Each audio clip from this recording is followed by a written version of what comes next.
റിലേഷൻഷിപ്പിന്റെ തുടക്കത്തിൽ ഈ രണ്ട് മിസ്റ്റേക്കുകൾ ചെയ്യുന്നുണ്ടെങ്കിൽ നിങ്ങൾ വലിയ ട്രാപ്പിലാകും, പ്രത്യേകം തിരിച്ചറിയണം. ആദ്യത്തേത് സ്റ്റോപ്പ് ബിൽഡിംഗ് സ്റ്റോറീസ് ഏർലി എന്നുള്ളതാണ്. അതായത് നമുക്ക് ഇഷ്ടമുള്ള ഒരു വ്യക്തിയിൽ നിന്നൊരു ഹായ് അല്ലെങ്കിൽ ഒരു ചിരി ഒക്കെ കിട്ടിക്കഴിയുമ്പോൾ തന്നെ സിനിമയിലെ പാട്ട് സീനിനെ ഓർമ്മിപ്പിക്കുന്ന വിധത്തിൽ നമ്മൾ ഫ്യൂച്ചർ അങ്ങോട്ട് ചിന്തിച്ചു തുടങ്ങും. അതായത് ഈ വ്യക്തിക്കൊപ്പമാണ് തന്റെ ഫ്യൂച്ചർ എന്നുള്ള രീതിയിലായിരിക്കും പിന്നീട് നമ്മൾ എന്ത് ചെയ്യുന്നത്, എല്ലാ കാര്യങ്ങളും പ്ലാൻ ചെയ്യുന്നതും അല്ലെങ്കിൽ ചിന്തിക്കുന്നതും. അതുകൊണ്ട് തന്നെ റെഡ് ഫ്ലാഗ് ഒക്കെ കണ്ടാൽ പോലും നമ്മൾ അത് ഇഗ്നോർ ചെയ്യത്തേ ഉള്ളൂ. അതുകൊണ്ട് തന്നെ ഒരു ഡേറ്റിംഗിന്റെ തുടക്കത്തിൽ നിങ്ങൾ പരസ്പരം അറിയാൻ ശ്രമിക്കുക, അല്ലാതെ ഒരു ഫ്യൂച്ചർ ബിൽഡ് ചെയ്തെടുക്കാനല്ല ശ്രമിക്കേണ്ടത്. അത് പ്രത്യേകം ഓർക്കുക.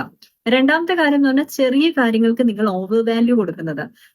എക്സാമ്പിൾ, ചിലപ്പോൾ ആ വ്യക്തി നിങ്ങൾക്ക് ഒരു ലിഫ്റ്റ് തരുന്നുണ്ടായിരിക്കും, അല്ലെങ്കിൽ കൈ പിടിച്ചൊന്ന് ക്രോസ് ചെയ്തിട്ടുണ്ടാകും.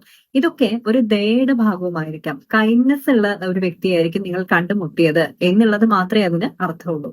കാരണം ദയ കാണിക്കാൻ എളുപ്പമാണ്, പക്ഷെ കമ്മിറ്റ്മെന്റ് കിട്ടുക എന്ന് പറയുന്നത് അത് അത്ര എളുപ്പത്തിൽ കിട്ടുന്ന ഒരു കാര്യമല്ല.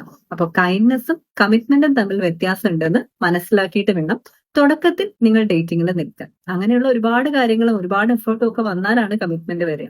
അപ്പൊ ഈ രണ്ട് മിസ്റ്റേക്കുകൾ നിങ്ങൾ തിരുത്തിയില്ല എന്നുണ്ടെങ്കിൽ പിന്നീട് അത് റെഡ് ഫ്ലാഗ് ഉള്ള ഒരു റിലേഷൻഷിപ്പ് ആയിരുന്നാൽ പോലും, അല്ലെങ്കിൽ നിങ്ങൾ എന്തെങ്കിലുമൊക്കെ കണ്ടു അല്ലെങ്കിൽ തിരിച്ചറിഞ്ഞു ഇനി അതിൽ നിന്ന് മാറി പോകണമെന്ന് ചിന്തിച്ചാൽ പോലും അത് വളരെ പ്രയാസമുള്ള ഒരു ജേർണി ആയിട്ട് മാറും കേട്ടോ. You deserve a positive life. Let's transfer to